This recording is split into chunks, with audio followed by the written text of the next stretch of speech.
Un último detalle de las gráficas es dónde corta una parábola a los ejes X e Y. La parábola Y igual a X cuadrado corta ambos ejes en el origen de coordenadas. Pero una función que no sea X cuadrado, sino que X cuadrado esté multiplicado por A, sumado B por X, sumado C, o sea, una función cuadrática general, que tiene el vértice en otro lado, puede cortar a, las, a los ejes, en general lo va a hacer, los va a cortar en puntos diferentes. Veamos, la intercepción vertical, o sea, la ordenada al origen, ¿qué tenemos que hacer? Buscar los puntos de la parábola que están sobre el eje Y. Bueno, más vale que haya uno solo porque es una función. Recuerden que ninguna vertical puede contener más de un punto de la gráfica, ¿no? Así que como esto es una función, sí. ¿Y qué tenemos que hacer? Los puntos sobre el eje Y tienen su x igual a 0, entonces planteamos x igual a 0. Y cuando x igual a 0, si reemplazo en la fórmula, me queda y igual a c. O sea que el punto de intercepción vertical es el 0, c. Este numerito dice en qué valor intersecta la gráfica de la función de la parábola al eje Y. Facilísimo. Como en las rectas, ¿no? En las rectas también el número, el coeficiente independiente indicado. Las intercepciones horizontales, y pongo así entre paréntesis porque podría no haber ninguna, podría haber una o podría haber dos. Vamos a analizar eso. ¿Cómo se plantea? Bueno, los puntos de la parábola están sobre el eje X, o sea que cortan al eje X, tienen su Y igual a 0. Si Y es igual a 0, eso significa igualar a 0 la expresión que define a la función ax cuadrado más bx más c igual a 0. Resolver esa ecuación cuadrática.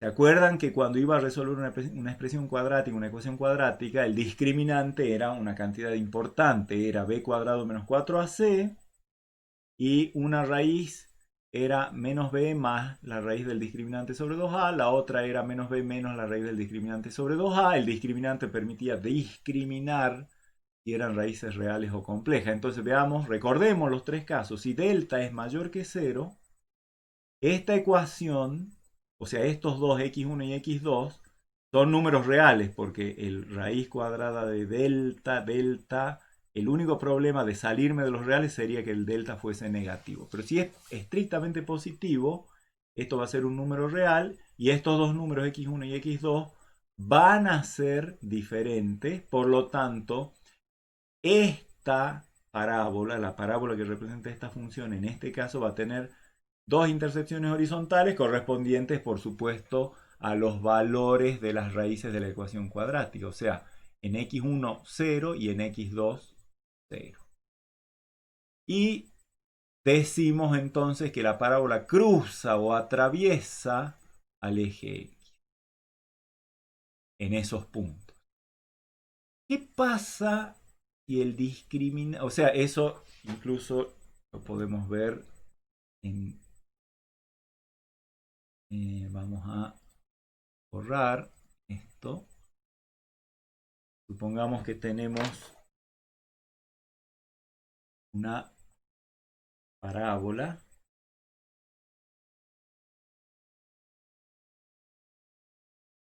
digamos que acá están los ejes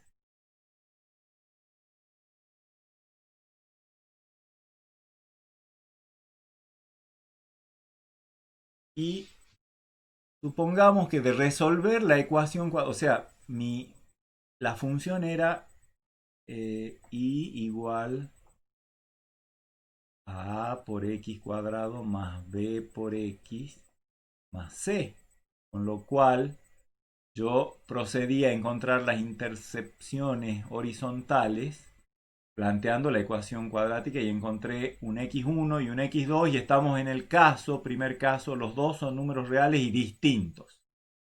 ¿Sí? Hagamos de cuenta que x1 y x2 son reales y ambos son distintos. Entonces digamos, por ejemplo, que acá esté x1 y por ejemplo que acá está x2, ambos marcados sobre obviamente el eje x. estos dos puntos tienen coordenada i igual a 0, que es lo que me llevó a encontrar estos dos números, igualar esto 0, ¿no? Entonces, quiere decir que la parábola pasa por esos dos puntos. Y si les pido a ustedes que se imaginen cómo sería eso, ustedes posiblemente pueden elegir así, uy, bueno, más o menos, ¿no? Así, pero yo les digo, también podrían haber elegido así. ¿De qué dependerá? Del signo de A. Concretamente, ¿dónde va a estar la... Dado que las parábolas son simétricas respecto de su eje de simetría, el que pasa por el vértice, ¿dónde va a estar el vértice? Justo a mitad de camino entre x1 y x2. O sea, el x del vértice va a ser igual, en cualquiera de los dos casos, no sea que se abra para arriba o para abajo, va a ser x1 más x2 sobre 2. La semisuma de las raíces de la ecuación cuadrática me dan la coordenada horizontal del vértice. ¿Se acuerdan que en cualquier ecuación cuadrática, si yo sumaba las dos raíces, me daba menos b sobre a? Esa era una propiedad que habíamos descubierto cuando resolvíamos ecuaciones cuadráticas. La suma de las dos raíces era menos b sobre a y el producto de las dos raíces era, no viene al caso ahora, pero era c sobre a. Eso al margen para contextualizar. Bueno, acá tienen justamente algo que les dice, el x del vértice es x más 1 más x2, o sea, esto sobre 2, o sea, menos b sobre 2a. Otra manera de encontrar lo que hemos deducido nosotros hace un rato respecto de qué era la coordenada horizontal del vértice. ¿Estamos de acuerdo? Y ¿qué pasa si el discriminante es 0? ¿Cuántas raíces tiene la ecuación? Una sola. Y por lo tanto hay una sola intercepción horizontal que va a ser en x1 o x2, son lo mismo, 0. Y en ese caso decimos que la parábola roza o es tangente al eje x. En un dibujito como los de recién, eso sería como que si voy a dibujar de rojo un ejemplo. Bueno, la parábola y igual a x cuadrado es una de esas, ¿no? Cuando yo a x cuadrado lo igualo a 0, la única solución que me queda es el 0, 0. Esa, digamos, es tangente, rosa penitas. No es la única, pero puede haber otras parábolas, como por ejemplo esta más combadas, o esta que se abre para abajo, pero cuando la ecuación cuadrática tiene una sola raíz, la gráfica, es decir, la parábola, corta al eje, ya sea que se abra para arriba o para abajo, pero en esos casos corta al eje en un solo punto. Y eso significa, obviamente, ¿cuál es el punto de corte? El vértice. Exactamente el vértice.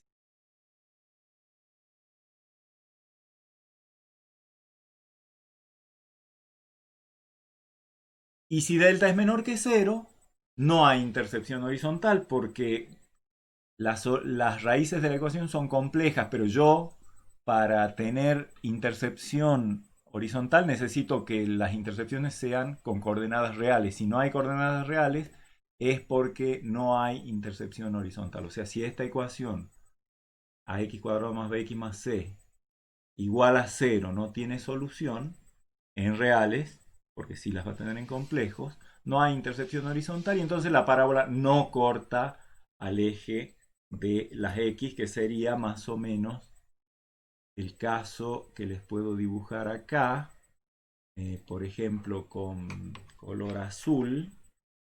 Vamos a dibujar un par de parábolas que no corten al eje X. Por ejemplo, esta parábola. El vértice, fíjense, el vértice tiene coordenada Y positiva y la parábola se abre hacia arriba, así que no hay forma de que eso corte jamás. O bien que el vértice tenga coordenada Y negativa y la parábola se abre hacia abajo.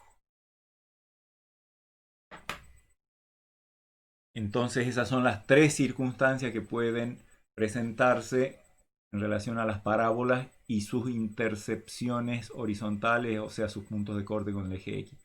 O hay dos, o hay uno solo, o no hay ninguno. Y está explicado, digamos, espero que se haya entendido, cuál es el criterio por el cual, con solo saber los coeficientes A, B y C, yo puedo saber en cuál de los casos. Bueno, esto que les decía hace un rato es que la coordenada horizontal del vértice, el X del vértice, corresponde a la semisuma de las dos raíces, como acabamos de ver. Y ahora veamos qué pasa, una generalización, qué pasa cuando la expresión algebraica que define una función es una función polinómica, o sea, es un polinomio de grado 3, 4, 5, etc. Recordemos que un polinomio era una suma de monomios, es decir, dado un n natural o 0 y un juego de coeficientes a 0, a 1 hasta a n, todos números reales, donde a sub n sea distinto de 0 para tener un polinomio. El n va a apuntar al grado del polinomio, es decir, al monomio de mayor grado con coeficiente no nulo. Por eso pedimos a sub n distinto de 0. Las funciones polinómicas tienen la forma y, o sea, f de x igual a sub n por x a la n más a sub n menos 1 por x a la n menos 1 y así decreciendo. O sea, son potencias enteras positivas de x a la n menos 1, así decreciendo de 1 en 1 hasta llegar a x cuadrado de x a la 1 y más un término independiente. Cada uno de los monomios tiene una constante a sub n o a sub n menos 1 por la enésima potencia de x. Y esa suma tiene n más 1 términos en realidad, es lo que configura un polinomio, y una función en la que la expresión algebraica sea un polinomio se llama función polinómica. El n, como dijimos, es el grado del polinomio, es el mayor coeficiente de la variable independiente al que le corresponde es el mayor, digamos, el valor, la mayor potencia de la variable independiente que aparece con coeficiente a sub n distinto de 0. Los elementos a0 hasta a n son los que llamamos los coeficientes del polinomio, son los parámetros de la función polinómica. El coeficiente independiente, el coeficiente lineal, el coeficiente cuadrático, el coeficiente cúbico y así sucesivamente. Como siempre, x e y representan las dos variables de la función, la independiente x generalmente, o bueno, en nuestro ejemplo, digamos, en nuestro esquema usamos x e y como variables independiente y dependiente, pero cada ciencia y cada área usan las variables, qué sé yo, en física ustedes habrán visto el tiempo con t generalmente como variable independiente. Bueno, acá estamos haciendo, digamos, para ponernos de acuerdo, x está representando la independiente e y la dependiente. Primero les voy a presentar dos dibujos de funciones polinómicas, de gráficas de funciones polinómicas. ¿Cómo los obtuve? Bueno, en base a una tabla suficientemente densa de valores de x y cuál es el valor de y, dibujado y unido más o menos. Digamos que lo hice así. Esto corresponde a un polinomio de grado 3, lo que está en azul. En este otro ejemplo, un polinomio de grado 4. Vamos a ver que en realidad la forma global que tienen estas... ¿Por qué? Miren, hay algunas diferencias significativas. Esta viene creciendo, hace un viboreo y después sigue creciendo. Mientras que esta viene creciendo, hace un viboreo y después empieza a decrecer. ¿Qué es lo que gobierna esas cosas? Les aviso desde ya que el grado del polinomio, el hecho de que sea par o impar, es un dato fundamental. Y el segundo dato fundamental, bueno, los datos fundamentales son por supuesto los coeficientes, pero predominan en el comportamiento de una gráfica, así como veíamos hace un rato que en la cuestión esta de los terrenos, la parte de x cuadrado, tarde o temprano, predominaba sobre la parte lineal, la parte cuadrática predominaba sobre la parte lineal, es decir, para valores de x suficientemente grandes, el que mandaba, el que dominaba era el término de mayor orden. Bueno, pasa lo mismo con cualquier función polinómica. El que manda es el monomio de mayor grado. Y hay que distinguir si ese grado es par o impar. Y hay que distinguir si el coeficiente que lo multiplica es positivo o negativo. Y eso nos va a dar una idea de cómo es en forma macro el aspecto de la gráfica. Para eso, así como para la función cuadrática hemos empezado a estudiar las inocentes, la inocentísima parábola y igual a x cuadrado, para las funciones polinómicas conviene estudiar las monómicas con coeficiente 1, o sea, x a la n, con n par o impar, porque van a ver que eso les permite saber qué forma va a tener la gráfica después en general. Para eso hice tablas al mejor estilo de las que hicimos hace un rato, con distintos casos de x a la n, donde n es un par. El primer n que tomé es el 2, para que tengamos de nuevo como referencia la cuadrática. Luego x a la cuarta y luego x a la sexta. A título de ejemplo, he tomado el valor de la variable independiente menos 2, que ya sabemos que x cuadrado vale 4. X a la cuarta puedo hacer menos 2 a la cuarta o bien 4 al cuadrado, porque es el cuadrado de x cuadrado, x a la cuarta, cualquiera de las dos maneras. Y x a la sexta es como el cubo de x cuadrado o directamente menos 2 por x, menos 2 elevado a la sexta, que da 64. En menos 1 elevado al cuadrado, a la cuarta o a la sexta, en los tres casos da 1. Ahora, tengan en cuenta esto. En menos un medio, tu cuadrado vale un cuarto. X a la cuarta vale un 16avo y x a la sexta vale un 64avo. Observen, yo al elevar al cuadrado, como el numerador es 1, bueno, quedó un 1 en los numeradores. Pero el denominador al cuadrado sería 2 al cuadrado 4, 2 a la cuarta 16. Fíjense que este número es más chiquito, más parecido a 0 que este. O sea, este valor es más grande que este. A la derecha del 1, ya lo vamos a ver gráficamente, los valores de x a la cuarta son más grandes que los valores de x al cuadrado. O sea, cuando x es más grande que 1, x a la cuarta da más grande que x al cuadrado. Pero cuando está entre 0 y 1, por ejemplo, x a la cuarta es más chiquito que x al cuadrado. Piensen ustedes, si quieren, pongan en pausa y piensen cómo se traduce eso si yo superpongo las gráficas de estas dos funciones. Ya lo vamos a ver, por supuesto, dentro de un rato. Todas valen 0 en 0, porque 0 a la n siempre da 0. Para un medio, fíjense que de nuevo va a pasar que la fila del un medio va a ser la misma que la fila de menos un medio, ¿no? Un cuarto, un 16, un 64avo.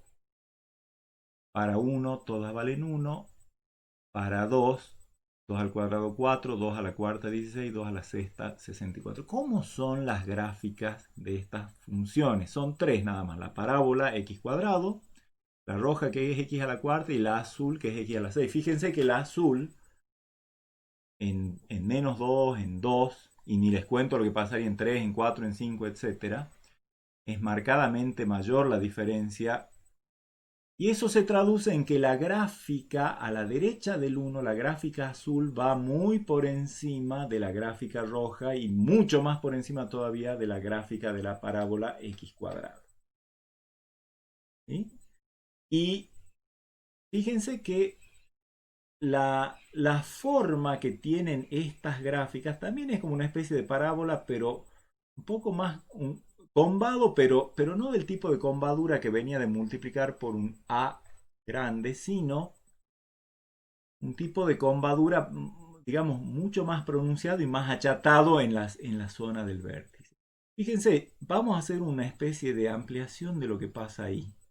Eso es lo que está pasando, que es lo que les decía hace un rato. La parábola, en este tramo desde menos 1 hasta 1, la x cuadrado está por encima de la roja, que es x a la cuarta, y la x a la cuarta está por encima de la azul, que es x a la sexta. Y si hiciera x a la octava, todavía estaría más aplanada, más amesetada, digamos. Siempre pasan por 1, 0, y, o sea, menos 1, 1, 0, 0 y 1, 1. Pero digamos, la inclinación de una y de otra es diferente dependiendo de cuanto más elevado es el índice de la potencia, más empinada es la rama de las respectivas ramas de la parábola, de la especie de parábola que se forma. ¿Sí? A la derecha del 1 o a la izquierda del menos 1, x a la sexta le gana a x a la cuarta y x a la cuarta le gana a x al cuadrado. Generalmente, cuando uno tiene un exponente cada vez más grande, la función gana a las que tienen exponente, ganan las que tienen exponente más grande. Y en el intervalo menos 1, 1, para valores de x variando entre menos 1 y 1, la que tiene n más grande se viene a pique más abajo, más cerquita del eje X, por esto que acabamos de ver. Hay un denominador que se está dividiendo por algo cada vez más grande y por lo tanto eso hace que conforme n sea cada vez más grande, x a la n sea cada vez más amesetado, más chiquito, más parecido al eje X. Acá les anoto unas cuantas conclusiones que es fácil de sacar. Dado que n es par, para cualquier número real, x a la n es mayor o igual que 0, lo que hace que x a la n, para n par, tenga su gráfica siempre en el semiplano superior. Siempre son todas cóncavas hacia arriba, en todo R, y tienen una especie de vértice que en este caso marca que desde el menos infinito hasta el vértice 0 es decreciente, y a la derecha del 0 son crecientes porque empieza a subir la función. Y para cualquier x que yo tome en los reales, por ejemplo el 2, si pienso en su opuesto, menos 2, la función da lo mismo. F de menos 2 es la misma que f de 2 y eso pasa para todo x. F de menos x es igual a f de x. Estas funciones cumplen esta condición. Cuando una función, hay otras funciones que no son estas que también cumplen esta condición. Las funciones que cumplen esta condición se llaman funciones pares y tienen esa característica de que el eje Y es un espejito, es un eje de simetría. Justamente se llaman funciones pares porque se parecen a las x a la n con n par. ¿Qué pasa cuando n es impar? De nuevo voy a hacer una tabla con tres tipos de funciones. X a la 1, que ya la recontra conocemos, x cubo y x a la quinta. Y también le vamos a dar unos cuantos valores a x. En menos 2, x vale menos 2, x cubo menos 8 y x a la quinta menos 32. El menos 1, menos 1, menos 1, menos 1. Todos estos son cálculos numéricos. En menos un medio de nuevo, pero nada más que ahora fíjense, por regla de los signos, cuando el x es negativo, el x al cubo, el x a la quinta y en general x a la n con n impar van a ser negativos. En 0 valen 0. Cuando tenemos un número menor que 1, mayor que 0 y menor que 1, también hay un denominador que se va, cuanto más grande es la potencia, más grande es ese denominador, por lo tanto, más parecido a 0 es en los azules que en los rojos y en los rojos que en los negros. En los positivos, de nuevo, al ser positivos, x a la n con n impar va a ser positivo. Cuando tengo, por ejemplo, un medio, x al cubo es un octavo, o sea, un medio es más grande que un octavo, y un octavo es más grande que un 32avo. A medida que crece el n, el x a la n, cuando el x está entre 0 y 1, se hace cada vez más parecido a 0. En 1 valen todas una, y en 2, 2, 2, 8 y 32. Fíjense que qué pasa con f de x y f de menos x, piénsenlo entre el 2 y el menos 2. Ya no son más iguales, sino que son de signos opuestos. Ya lo vamos a anotar. Este es el modelo genérico de las funciones del tipo x a la n con n impar. La x a la 1 es la negrita, la recta, la función lineal. La x al cubo, que es la coloradita. Y la x a la quinta, que es la más empinada. Si dibujan estos, van a dar cuenta de cómo varían. Cuando x se hace cada vez más grande, positivo, gana la que tenga el n más grande.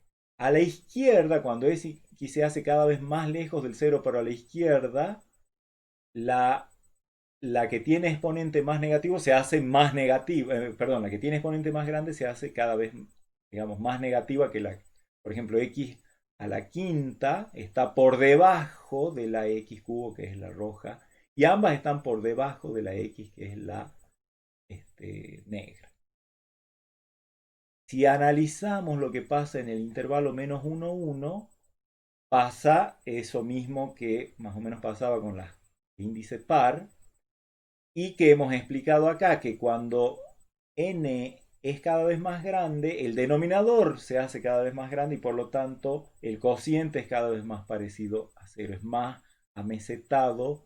Cuanto mayor, siempre pasan por el 1, 1, 0, 0 y menos 1, menos 1. Todas estas funciones pasan por esos tres puntos, pero se van amesetando cada vez más conforme cada vez más grande sea el exponente n. Dado que n es impar, los x mayores o iguales que 0 tienen imagen x a la n mayor o igual que 0, y los menores que 0 tienen imagen negativa, o sea, x a la n es menor que 0. Por lo tanto, ya no es que la gráfica se desarrolle solo en el semiplano superior o en el semiplano inferior, sino que vienen del semiplano inferior, cuando llegan al 0 pasan al semiplano superior. Acá no hay un vértice.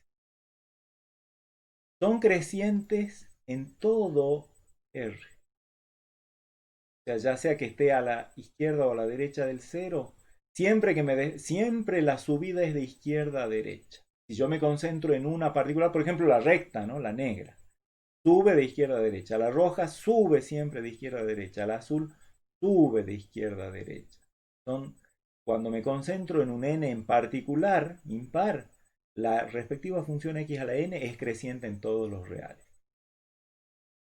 ¿Qué concavidad tienen? Es decir, ¿hacia dónde se doblan? Esta se dobla hacia abajo en la parte de los x negativos y hacia arriba en la parte de los x positivos. O sea, son cóncavas hacia abajo, convadas, dobladas hacia abajo entre menos infinito y 0. Y desde 0 hasta infinito, o sea, cuando x varía desde 0 hasta infinito, son cóncavas hacia arriba. Acá debe decir más infinito.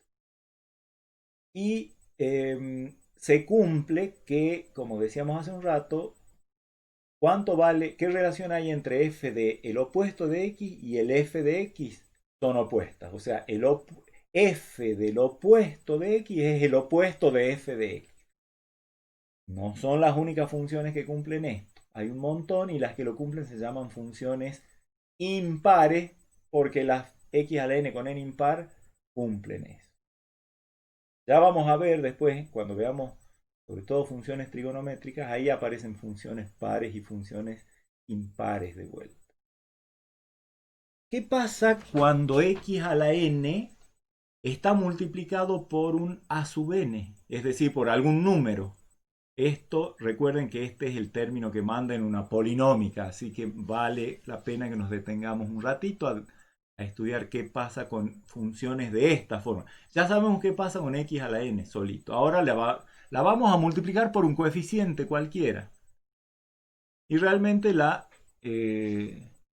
digamos, es fácil darse cuenta porque para el caso que n sea par, se acuerdan que la gráfica es como una especie de parábola que se abre para arriba. Si el a sub n es positivo, se va a seguir abriendo para arriba y cuanto más grande sea el a sub n, más se va a convar en relación a x a la n solito. O sea, si yo pienso, por ejemplo, x a la sexta, que tiene una cierta gráfica, y lo multiplico por a sub n positivo, la gráfica va a ser parecida, nada más que más o menos combada dependiendo de si el a sub n es positivo o negativo. Pero esta es la imagen general que les puede quedar a ustedes de cómo es una gráfica de una función del tipo a sub n x a la n, donde el n es par, se abre hacia arriba, y el a sub n positivo. Porque si el a sub n es negativo, equivaldrá simplemente a cambiarle, a hacerle como un giro, una reflexión sobre el eje x. O sea, la gráfica de x a la n con n par es una parábola, una especie de parábola más amesetada, acá más truncada, que se abre hacia arriba o hacia abajo, dependiendo de si el coeficiente por el que está multiplicada es positivo o negativo. Y para los n impares, si el a sub n es positivo, por ejemplo 1, piensen en las figuras que veíamos recién, acá está. Pero si el a sub n es negativo, hay que hacer una simetría de esto respecto del eje x. Y queda una cosa más o menos así. Estas son las 4 formas representativas de qué forma, qué figuras, qué forma tienen las figuras en el plano que corresponden a las gráficas de cada uno de los casos.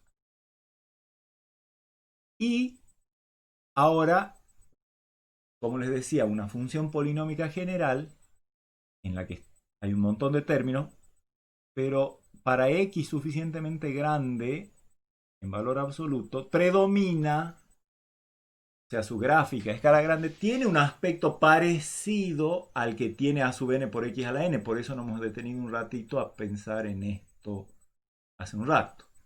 Acá les doy, por ejemplo, este polinomio. Es un polinomio de grado 3, impar. Coeficiente a sub n 4, positivo. O sea, es de las que vienen desde abajo y siguen hacia arriba. O sea, son crecientes casi en todo R. En los únicos lugares donde hay una alteración del comportamiento, o sea, esto no es exactamente como las parábolas, como las figuras que veíamos hace un rato, por ejemplo, para x al cubo o para x a la quinta, porque cerca de lo que sería, digamos, el vértice, tienen algún viboreo, pueden tener algún viboreo. No siempre, por ejemplo, la x cubo no tiene ningún viboreo, llega limpita hasta el 0 y de ahí sigue subiendo. La única perturbación que introducen los coeficientes es hacerle hacer ese viboreo. Ya lo vamos a ver en la diapositiva siguiente. Mientras que la función polinómica esta, que es un polinomio de grado 4, pero con un coeficiente a sub n negativo, es como de las que se abren para abajo. Nada más que en la zona cercana al vértice tienen también o pueden tener un viboreo. Pero estas gráficas están hechas en base a tablas nada más, ¿sí? O sea, hacer para distintos valores de x cuántos valen los valores de y. Queremos algo un poquito más, que nos dé un poquito más de entendimiento, pero lo primero que les digo es que el gran entendimiento es a gran escala, a escala macro, o sea, si uno se aleja lo suficiente, ve una cosa parecida a lo que tiene a sub n por x a la n. La a sub n por x a la n con a sub n positivo y n impar eran de esas que venían, llegaban y después seguían subiendo. Acá hay unas pequeñas perturbaciones en las zonas cercanas a ese punto especial. Y en las a sub n por x a la n con n par y a sub n negativo eran de las que se abrían hacia abajo. Bueno, acá pasa eso, nada más que en cercanías del vértice hay unas perturbaciones que son introducidas por estos coeficientes. Vamos a ver. En general, yo puedo evaluar este polinomio en cualquier número real x, así que el dominio son todos los reales y bueno, como es una función numérica, el codominio son los reales. ¿Qué intercepción vertical tienen? Tengo que hacer x igual a 0. Y hacer x igual a 0 equivale a anular todos los términos salvo el último, o sea, de nuevo vuelve a ser el coeficiente independiente la intercepción vertical en el punto de coordenada 0 para x, a sub 0 para y. Y las intercepciones horizontales, como siempre, se logran planteando qué puntos x, y con y igual a este f de x tienen y igual a 0. En otras palabras, hay que igualar a 0, hay que resolver la ecuación polinómica, hay que plantear y igual a 0, lo que nos conduce a una ecuación polinómica, todo este polinomio igualado a 0. En el capítulo anterior hemos visto cómo se resuelve una ecuación polinómica. Recuerden que teníamos un método que era una especie de tanteo, no tan alocado el tanteo para encontrar las racionales. Una vez que encontraba una, aplicaba Ruffini, pasaba un polinomio de menor grado y así sucesivamente. Repasen eso. Pero lo que les digo es que a lo sumo va a haber n intercepciones horizontales. Dependiendo de la cantidad de raíces que tenga este polinomio. Recuerden que un polinomio, por ejemplo, un polinomio de grado 2 puede tener o dos raíces o una o ninguna raíz real. Un polinomio de mayor grado puede tener a lo sumo n raíces reales. Y por lo tanto hay a lo sumo n intercepciones horizontales que van a ser en los puntos cuya coordenada x es r y cuya coordenada y es 0, donde r es cada una de las raíces de la ecuación polinómica. Y en general, vamos a decir que esas perturbaciones que producen los coeficientes hacen, no estamos en condiciones nosotros de estudiar acá, por ejemplo, típicamente una función polinómica sube, baja y tarde o temprano o empieza a subir del todo o empieza a bajar del todo. Con suerte, si resolvemos la ecuación polinómica, podemos encontrar las intercepciones horizontales. Pero los puntos que corresponden a como una especie de vértices locales, o sea, a los máximos y a los mínimos locales que toma la función, es decir, los intervalos de esta función, por ejemplo, es creciente hasta este valor de x. Después empieza a decrecer hasta este valor de x. Y después sigue creciendo y después decrece. Bueno, ¿dónde están los puntos esos? Está fuera de nuestro alcance en este curso. Hay métodos muy buenos para saber dónde están los puntos donde la función se hace más grande, o sea, alcanza sus picos y sus valles, pero eso corresponde al cálculo diferencial y no es tema de nuestra materia. En general nosotros nos conformamos con que ustedes sepan cuál es la forma general que tiene una ecuación, una función polinómica. Ojalá que puedan encontrarle las raíces. La intercepción vertical siempre es fácil y luego mediante una tabla pueden completar la información para obtener su gráfica de manera más completa. Pero como les digo, hay toda una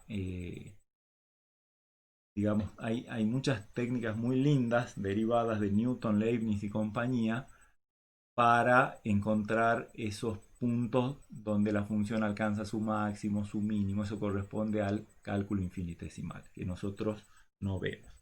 Bueno, y de esta manera hemos logrado, pienso yo, que un buen entendimiento, más que nada a nivel práctico, de cómo se comportan las funciones polinómicas. Ustedes deberían ser capaces de reconocer una función polinómica. Si es cuadrática la pueden entender full. Si es un polinomio de mayor grado, seguramente pueden entender y graficar de manera aproximada, pero conceptualizando cómo es el crecimiento de una función polinómica, cómo incide el grado del polinomio, si es par, si es impar, qué pasa si es un grado grande, qué pasa si es un grado más chico. Hemos visto, por lo menos a nivel informativo, muchos ejemplos que los pueden guiar a ustedes en el entendimiento de estas funciones polinómicas. Las clases que vienen vamos a ver funciones que se definen a través de otras fórmulas, concretamente de las funciones exponenciales, en las que el x aparece, o sea, es una expresión del tipo exponencial en la que x aparece en el exponente. Vamos a ver también funciones logarítmicas y vamos a ver funciones trigonométricas. Pero antes de eso vamos a hacer una pausa en nuestra próxima clase, quiero decir, ahora ya estamos terminando esta clase, pero les aviso lo que se viene.